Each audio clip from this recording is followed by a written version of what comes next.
Okay, now welcome to our third lesson on how to make a good confession. And today's topic is on stop judging others on the process of conversion and the path to holiness. Now, let me ask you, have you ever judged someone just to then later realize that your judgment of that person is off or completely wrong? That happens to all of us from time to time. You see, all of us make the mistake of judging others. In the Gospel of Matthew chapter 7, Jesus says, "Stop judging, that you may not be judged." So will you be judged, and the measure with which you judge will be measured out to you. Why do you notice the splinter in your brother's eye, but do not perceive the wooden beam in your own eye? How can you say to your brother, "Let me remove the splinter from your eye," while the wooden beam is in yours? Powerful words, yes? And yet we judge other people all the time. We say things like, "Oh, this person's ugly," or "This church is dirty," or "My teacher is boring," etc. We go on social media, for example, and we see so much judging going on.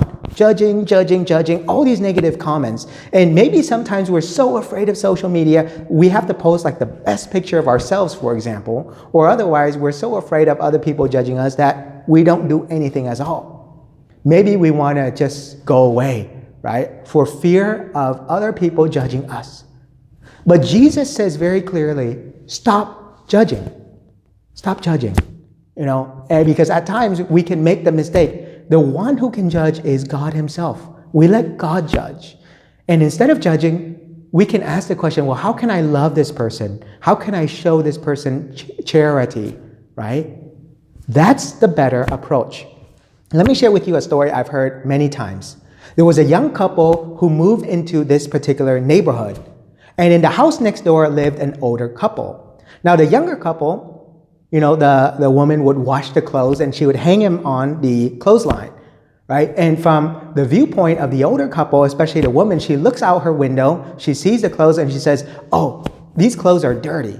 This woman doesn't know how to wash clothes," right? And so every week when it happens, she keeps complaining. This woman next door has no idea how to wash clothes. And her husband would just sit there in silence.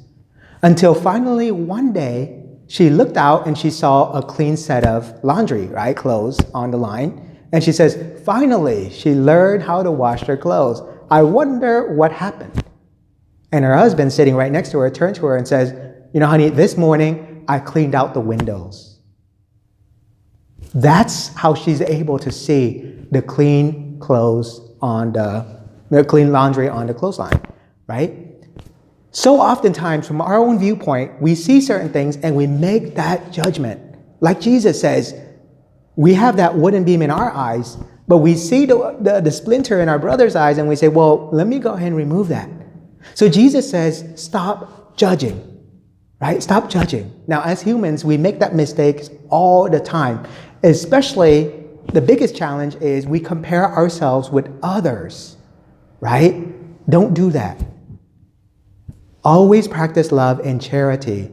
God loves you. God created you in his image and likeness, and he loves you for the way you are. So stop judging others and focus on how you can love others and show them charity. Now, sometimes you can hear voices inside of you saying, "Oh, you know what? You'll never be forgiven for your sins because you've done this or that in your life. You'll never be forgiven." But that's not true. You see, God will always forgive your sins because he loves you so much. And not only does God forgive your sins, he also wants you to be better too, to be holy. The key word is holy. So let's define holiness. What is holiness? Holiness means to be set apart, right? From the secular, the profane, like that of the world, to be separated from evil. Holiness means sanctity, for example, like the saints. If we open up the Vatican Council II document, Lumen Gentium, chapter 5, we see it says this: all the faithful of Christ of whatever rank or status are called to the fullness of Christian life and to the perfection of charity, they must follow his footsteps and conform themselves to his image, seeking the will of the Father in all things. They must devote themselves with all their being to the glory of God and to the service of their neighbor. In other words, to seek holiness. So, practically speaking, how do you seek holiness? Well, the first thing is to recognize your sins and your weaknesses and to confront them. Confront them rather than to deny them, say, oh, I don't have any sins, I didn't do anything wrong. We confront our weaknesses. What in our lives do we need to change? What in your life do you need to do better? What in your life do you need God's grace to help you to grow in holiness? These are the things that we must ask ourselves if we want to grow in our faith and in holiness. The first step then is a recognition and acknowledgement of our sins. You know, I once had a younger man who went to confession. Story has it that he's well-versed, well-dressed, but then when it comes to confession, he got very nervous, didn't know what to say, start panicking, and he goes, oh, ask my wife. She knows all my sins. And, you know, to a certain extent, maybe that's true, right? She knows all of his sin. But we must know our sins. And only in knowing our sins can we admit them, can we acknowledge them, can we grow from them. Now, if you want to grow and do better, you have to know yourself and know your sins too. Know your weaknesses and ask for God's grace to do better. There's a quote that goes like this. It's a very beautiful quote. It says, if you are completely honest with yourself, it all comes down to the fact that the only reason you will not become a saint is because you don't want to be one. And so the process begins with conversion, interior conversion. Now, I know we've all heard of conversion stories before. Think of someone's life who did all these sinful things, drugs, alcohol, etc., and then how they were completely transformed by their personal encounter with Jesus Christ. Think of someone in your family, for example. Think of someone you know personally who changed their life completely, and we're not talking about transitory change. We're talking about complete change that is permanent. Think about that. Maybe you can share or comment below as well.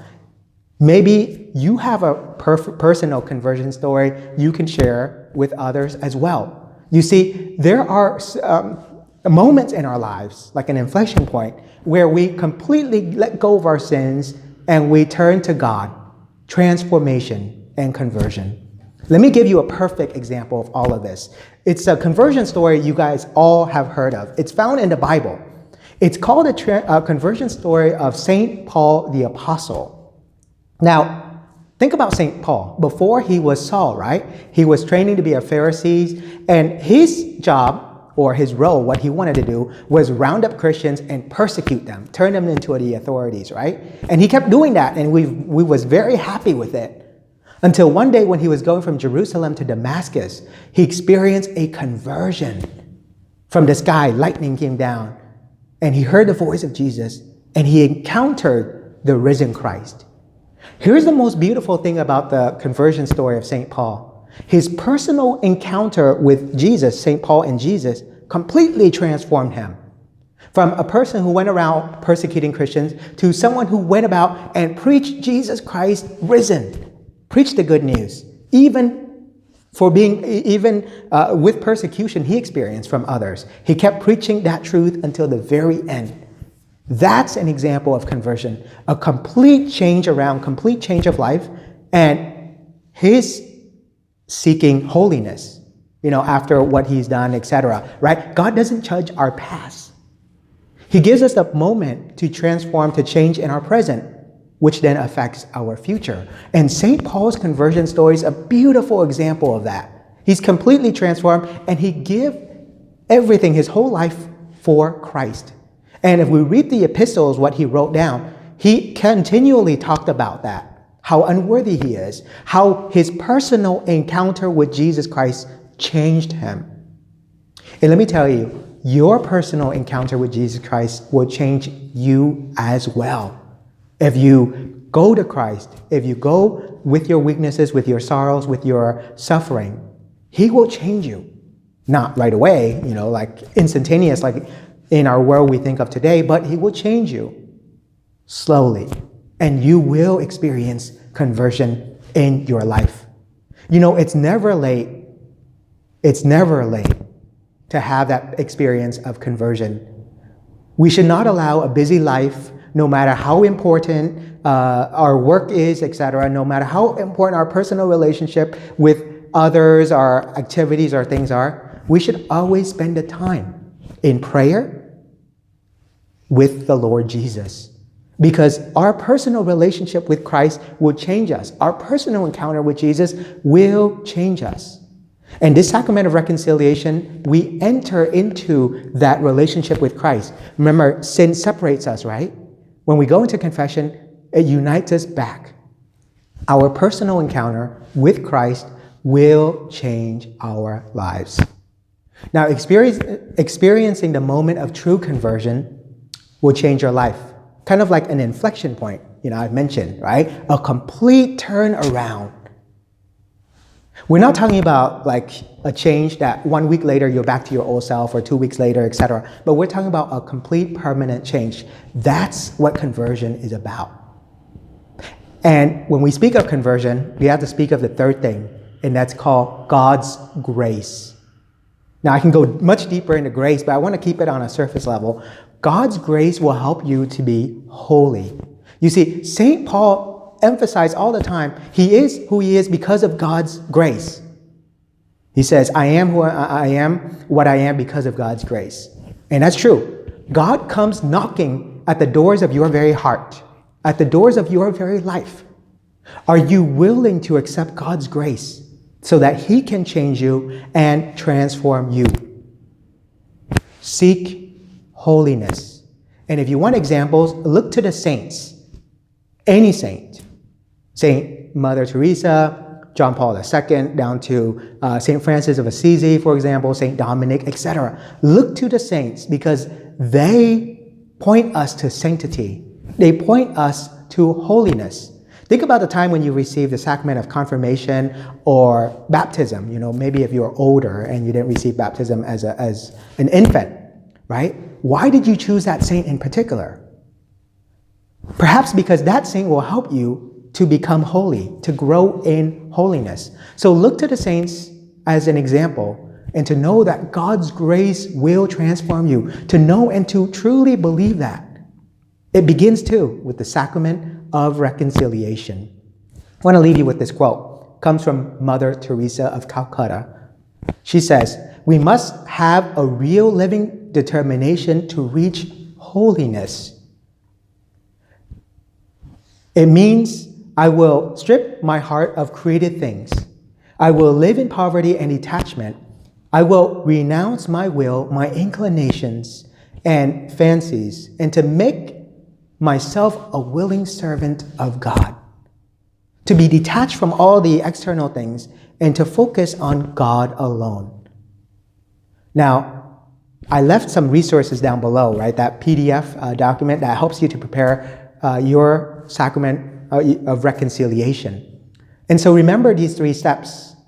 Stop judging others, seek holiness through conversion, and then with God's grace, you can do better. Now, when you're ready, let's move on to the next lesson.